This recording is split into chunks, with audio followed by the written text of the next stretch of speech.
Joel Wallach, and I want to talk about diabetes today. Diabetes is a terrible degenerative disease that afflicts something like 12% of Americans, and the rate is actually growing. It's an epidemic disease in America right now. We have 1 million new cases of adult-onset type 2 diabetes. That gives us about 32 million diabetics in America, of which 31 million are adult-onset type 2 diabetics.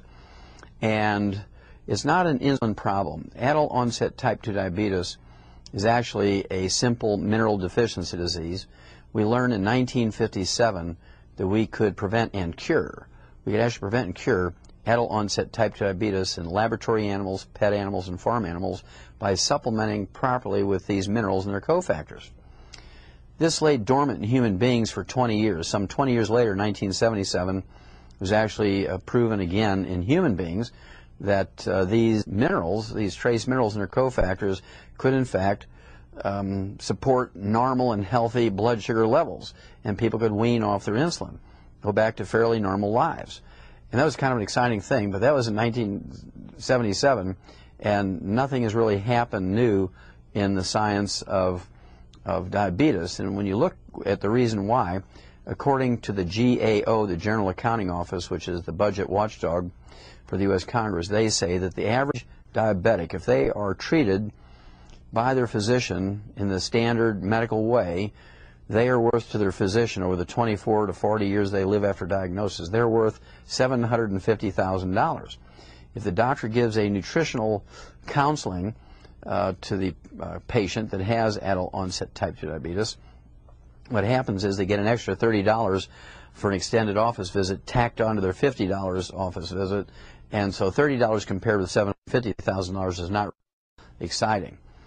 Well, when you look at the blood levels of these minerals since 1948 through the modern times, through the 21st century, these blood levels of these minerals have dropped like a rock. They've dropped from 1,000 parts per million down to 0.13 parts per million since 1948, and the amount of carbohydrates that the average American eats has gone up considerably. According to the U.S. Department of Agriculture, 100 years ago, the average Americans ate about a pound of sugar per person per year.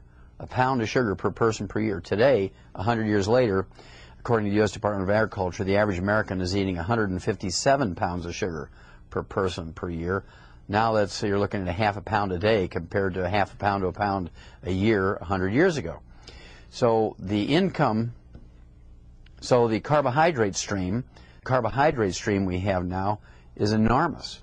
And this carbohydrate stream coming from all kinds of snack foods and more potatoes and more pasta and more noodles and more breads and more cereals and so on, plus the mineral deficiencies are the basic root cause of this epidemic, this true epidemic of the adult-onset type 2 diabetes.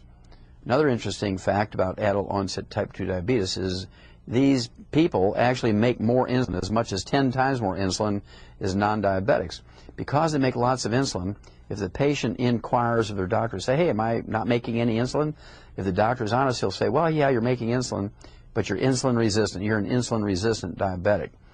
Well, you're insulin resistant because you're not taking in the mineral cofactors necessary for that insulin to work properly. You give yourself those minerals, the insulin starts working, blood sugar starts dropping, and magic things happen.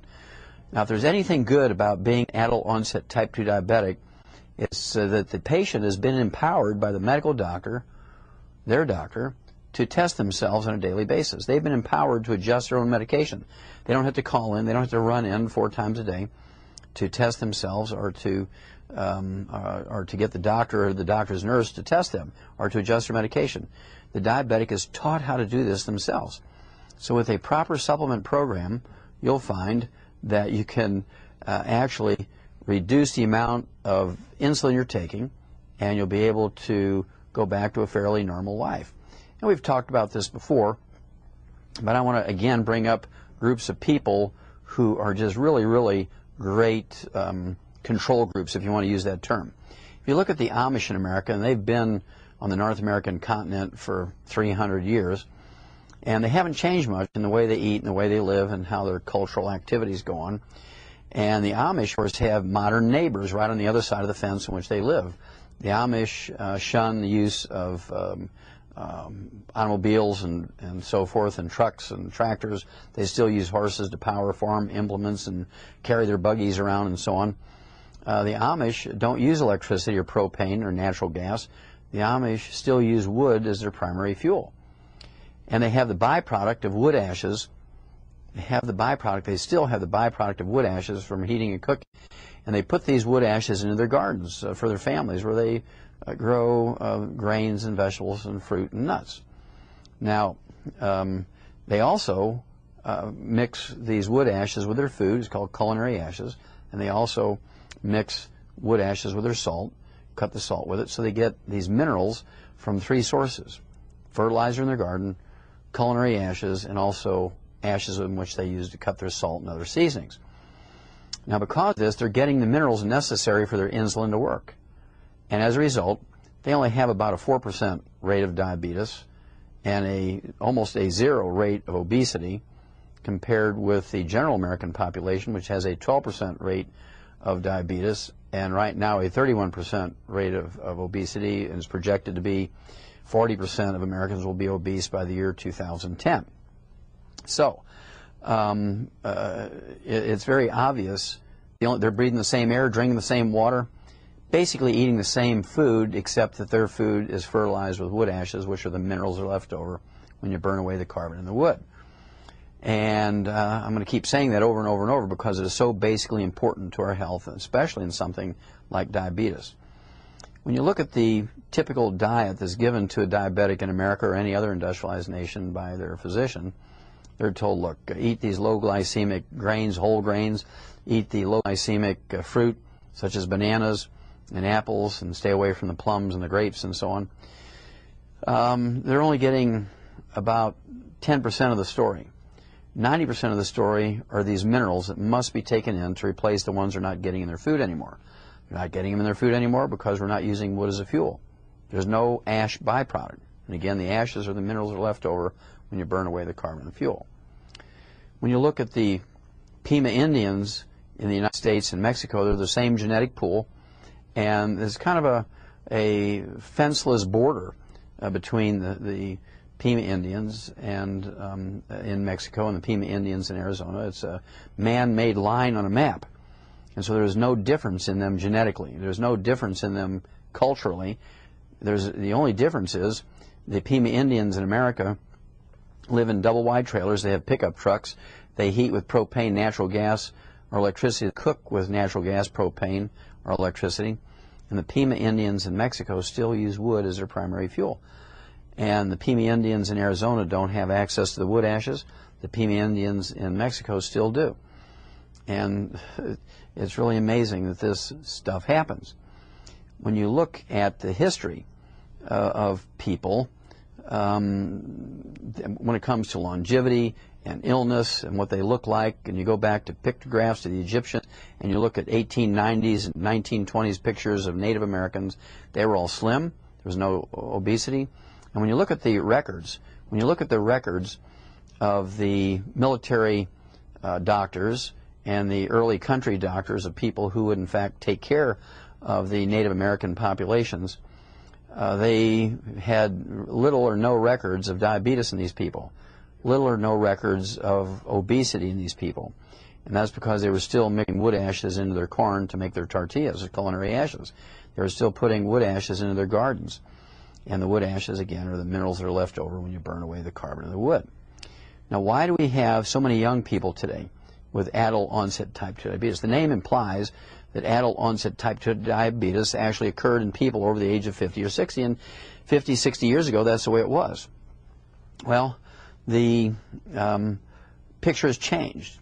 Now, babies can be born with adult onset type 2 diabetes, meaning they make plenty of insulin, but they can't control their blood sugar with it because they don't have the minerals. They're deficient in the minerals necessary for the insulin to work properly. The mineral cofactor is necessary for the insulin to work properly. As a result, we now see adult onset type 2 diabetes in newborn babies. The rate is extremely high in teenagers and young adults. And that's because they're minerally deficient. They're living on carbonated drinks and carbohydrates, and nobody's supplementing with these minerals anymore. It's kind of interesting that the rate of diabetes, adult onset type 2 diabetes, in the poor population is much higher than it is in the wealthy population. Okay, and again, it comes down to the poor population drinks more carbonated drinks, more carbohydrates because they're cheaper, and there's a zero consciousness, almost a zero consciousness in the poor cultures when it comes to supplementing. They haven't had to think about it because they're supplementing almost unconsciously with these wood ashes from their cooking and heating fires into the gardens, into their food, culinary ashes, and cutting their salt with it. And so historically they did all these things because they had the byproduct of cooking with wood, but nobody paid attention to it when they made the shift to other fuels.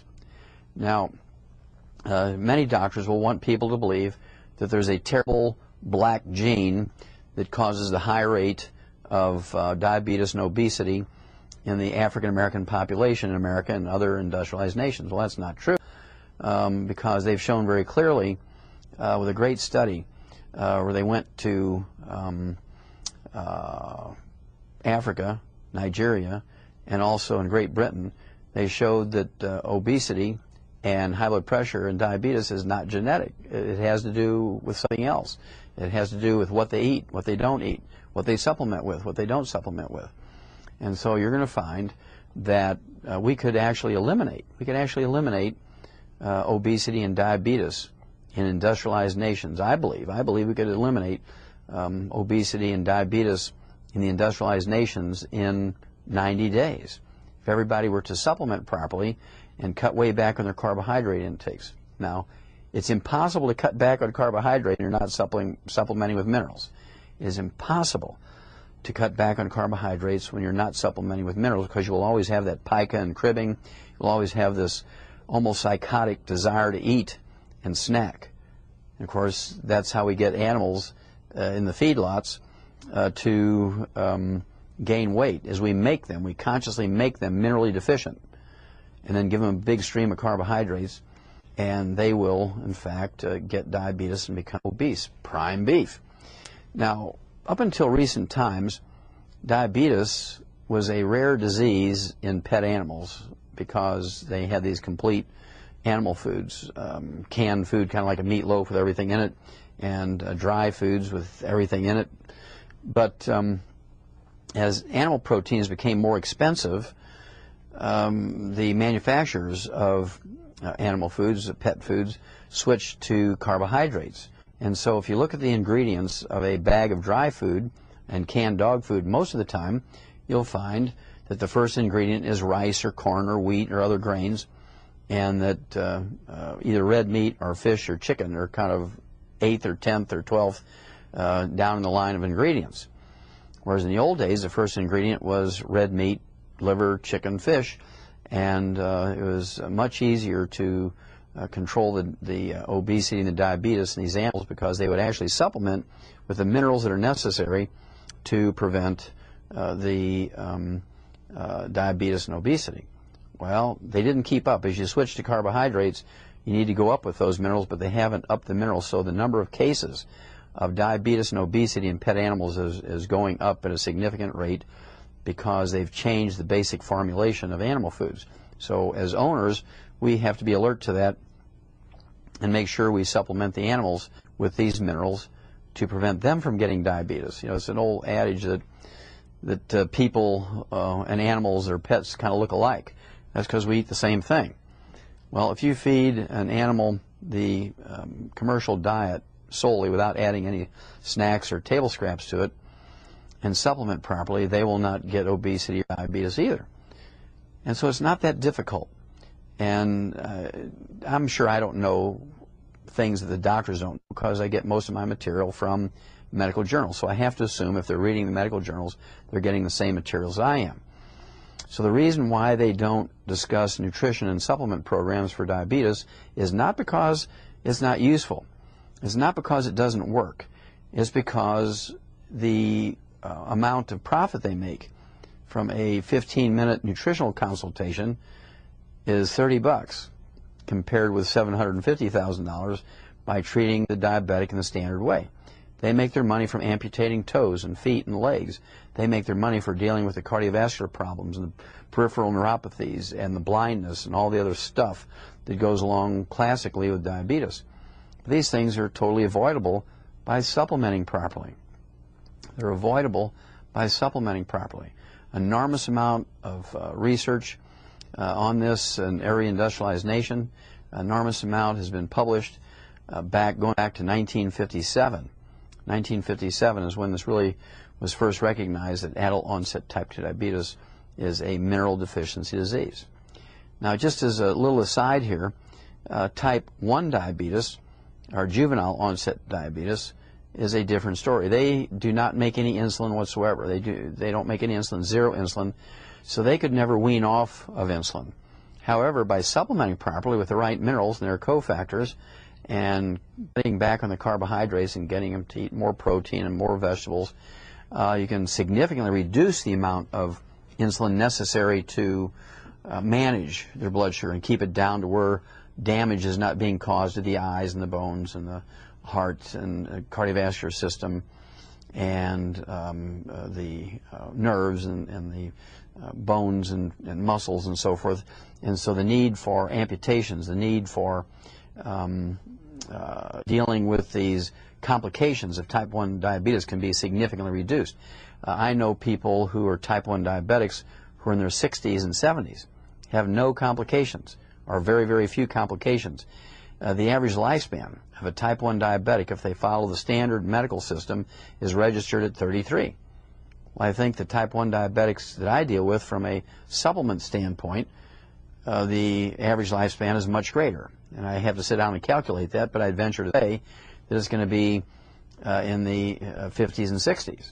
So you can seriously gain 20 or 30 years of longevity if you're type 1 diabetic by paying attention to how much carbohydrate you consume, cut way back on that, zero sugar, and you want to supplement properly. Make sure you're getting those minerals that are necessary for the insulin you're giving yourself.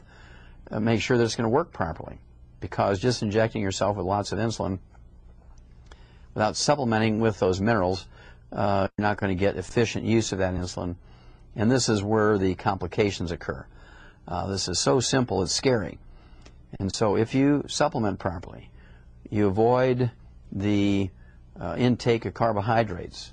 And remember, there is no nutritional requirement for carbohydrates. Some people say to me, well, I can't live without them. I crave them. I just dream about them. That's all I want to think about is carbohydrates. How can you give up carbohydrates? Well, without supplementation, it's impossible. So I'll go along with that. Without supplementation, giving up carbohydrates is an impossible feat. Nobody is strong-willed enough to do it. Okay? Nobody could do it. Even King Kong couldn't do it.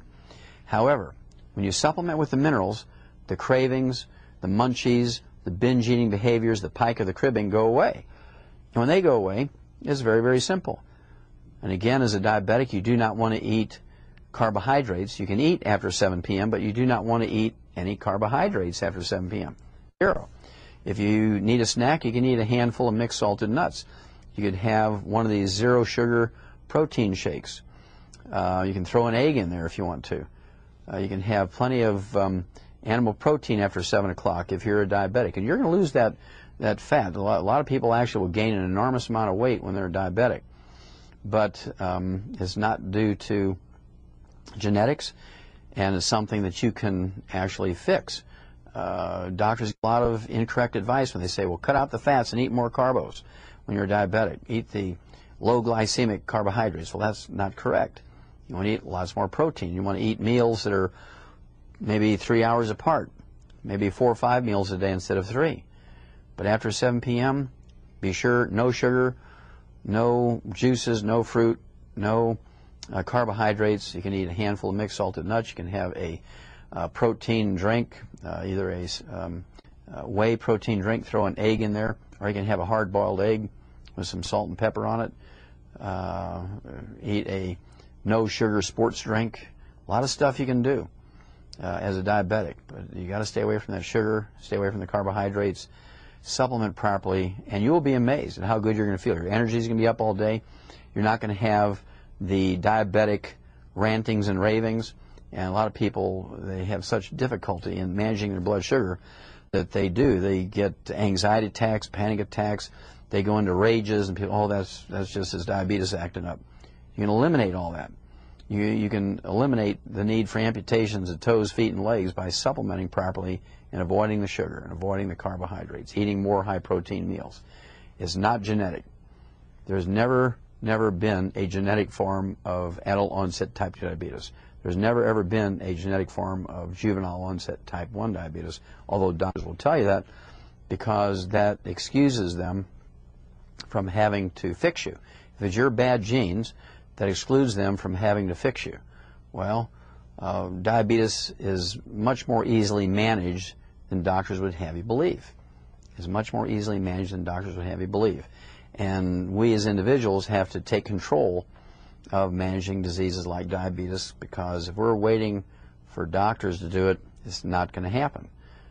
Their level of care for diabetes is always driven by income. And again, they're not going to just take $30 and give you a 15-minute nutritional counseling. And so you have to educate yourself. Education is power, and education with action is superpower. And I get excited for type 2 diabetics because it's a disease we can eliminate. I'll repeat that. We can eliminate type 2 diabetes, America and all the other industrialized nations, if we supplement properly and we eliminate the majority of the carbohydrates and sugars out of our diets. It's really quite a simple thing. Once you know what to do, it's actually quite simple. And so it's a matter of just doing it. Remember, education is power, and education with action is superpower. So cut the carbohydrates, eliminate the sugar, supplement properly, and guess what? It'll happen.